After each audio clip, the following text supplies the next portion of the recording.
油尖旺區雖然係18區中最細嘅地區，但係無論係日頭抑或夜晚，亦都係人頭湧湧嘅。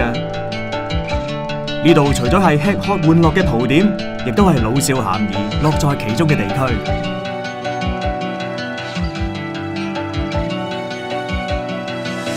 彌敦道係油尖旺區嘅核心道路，區內嘅發展由彌敦道開始伸延出去，促成呢度成為緊貼潮流嘅地方。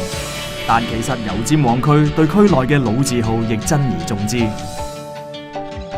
喺油麻地有唔少古舊店鋪，直至今日仍然繼續經營，有啲係自己落手落腳親自製造添。呢啲傳統手藝喺今時今日呢個社會係珍貴嘅遺產。呢一區嘅店鋪包羅萬有，最多人熟悉嘅當然係區內大型商場同西洋菜街嘅主流店鋪啦。其實區內仲有好多好具特色嘅店鋪，深受上一代港人同各地遊客歡迎嘅。排檔係油尖旺區具有特色嘅地方，一個個檔口排喺街道兩旁，賣嘅多數都係平民化嘅貨品，男女老少都中意喺呢度買嘢。一啲特色市集，例如玉器市場、果欄、花墟、金魚街同雀鳥市場，都深受不同年齡人士歡迎。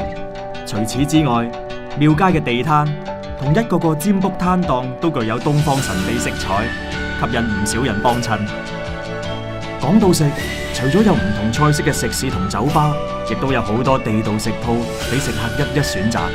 最深入民心嘅當然係街頭小食啦，有經典嘅熟食之餘，近年亦有好多特色嘅小食俾食客選擇。而各式各樣嘅食肆亦都具有地道風味，一碟碟撚手小菜令食客食到舐舐脷。